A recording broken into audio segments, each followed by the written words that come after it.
Good evening everyone, welcome back to our channel. Today we will discuss about preparation of phenol का एक और preparation जिसमें कि हम फिनॉल को प्रिपेयर करेंगे क्यूमीन की हेल्प से। अब तक ऑलमोस्ट मैं फिनॉल की सारी प्रिपरेशन जितनी भी मेरी बुक में है मैं आपके साथ डिस्कस कर चुकी हूँ एंड आई थिंक ये लास्ट प्रिपरेशन है जो कि हम फिनॉल की कर रहे हैं, जो कि मोस्ट इम्पॉर्टेंट भी है। बहुत ज़्यादा इम्पॉर्टेंट प्रिपरेशन है ये। अगर मैं इम्पॉर्टेंट की बात करूँ तो जो मैंने आपको डायज़ोनियम सॉल्ट यानी कि जो एनिलीन वाली कराई थी वो भी बहुत इंपॉर्टेंट है फिनॉल की प्रिपरेशन, और ये जो क्यूमीन वाली है ये भी बहुत इंपॉर्टेंट है। इस रिएक्शन में होता क्या है कि हम क्यूमीन की हेल्प से फिनॉल को प्रिपेयर करेंगे। तो क्यूमीन का फर्स्टली क्या होता है कि जो क्यूमीन, देखिए ये जो मेथड है वो एक कॉमर्शियल मेथड है, ठीक है। तो ये कुछ इंपॉर्टेंट पॉइंट भी आपको रिएक्शन के रिगार्डिंग पता होने चाहिए कि this is a commercial method. अब देखिए यहाँ पर होता क्या है कि जो हमारे पास ये है क्यूमीन, इसी को क्या बोलते हैं हम, आइसोप्रोपाइल बेंजीन। तो इसी को बोलते हैं हम क्यूमीन और आइसोप्रोपाइल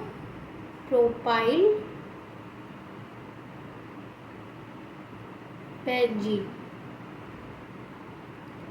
तो होता क्या है कि यहाँ पर ये जो क्यूमीन या फिर बोले आइसोप्रोपाइल बेंजीन है ये ऑक्सीडाइज हो जाती है, यानी इसका ऑक्सीडेशन करा देते हैं। तो इसका ऑक्सीडेशन कैसे कराएंगे, इसका ऑक्सीडेशन कराएंगे हम H न्यू की प्रेजेंस में। ये क्या है, क्यूमीन फ्री रेडिकल। तो यहाँ पे हमारा क्या होगा कि जैसे ही इसका ऑक्सीडेशन कराएंगे हम, यहाँ पर जो कार्बन और हाइड्रोजन के बीच में जो बॉन्ड है ये बॉन्ड यहाँ से क्या हो जाएगा, ब्रेक हो जाएगा। ये बॉन्ड यहाँ से कैसे ब्रेक होगा, यहाँ पर कार्बन और हाइड्रोजन इन दोनों के बीच में ये दोनों ऑक्सीजन इंसर्ट हो जाएंगे। तो इस तरीके से ब्रेक का मतलब ये नहीं कि हाइड्रोजन यहाँ से कहीं चला जाएगा, ऐसा कुछ भी नहीं होगा।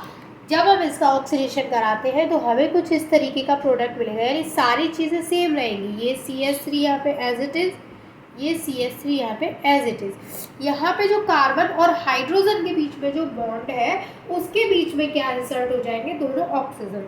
तो इस तरीके का बॉन्ड बनाएगा कार्बन पहले एक इस ऑक्सीजन के साथ, फिर दूसरा बॉन्ड एक इस ऑक्सीजन के साथ, और फिर तीसरा ये ऑक्सीजन बनाएगा हाइड्रोजन के साथ। तो इस तरीके का यहाँ पे बॉन्ड बनेगा।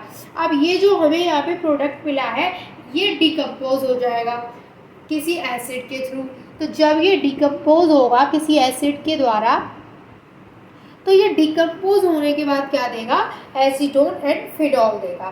तो ये किस तरीके से देगा, तो देखिए यहाँ से ये CH3 और ये CO और ये CH3 तो अलग हमें एसीटोन की फॉर्म में मिलेंगे, और ये OH जो ऊपर है वो इस तरीके से इस बेंजीन रिंग से जुड़ जाएंगे, यानी कि ये हमें फिनॉल का फॉर्मेशन हो जाएगा यहाँ पे। तो हमें जो प्रोडक्ट मिलेगा वो क्या मिलेगा,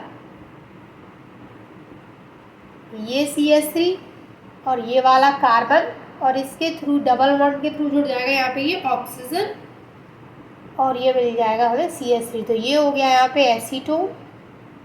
इसके अलावा जो हमें दूसरा प्रोडक्ट मिलेगा वो क्या मिलेगा, ये ऑक्सीजन और ये हाइड्रोजन यहाँ इस बेंजीन रिंग से जुड़ जाएंगे।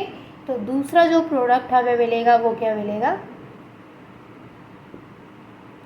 फिनॉल। तो ये मेथड है जिसमें कि हम फिनॉल को प्रिपेयर कर सकते हैं फ्रॉम क्यूमीन। बहुत ही इजी है और बहुत ही इम्पॉर्टेंट मेथड है ये, जिसमें कि क्यूमीन यानी कि आइसोप्रोपाइल बेंजीन जो है इसका हम क्या कराते हैं, ऑक्सीडेशन कराते हैं H की प्रेजेंस में। तो ये हमें इस तरीके का प्रोडक्ट यहाँ पे मिलता है। यहाँ पे जो ऑक्सीजन है वो कार्बन हाइड्रोजन के बीच में दोनों इंसर्ट हो जाती है। इसके बाद हम इसके बाद ये डिकम्पोज हो जाता है बाय एसिड, किसी एसिड के द्वारा।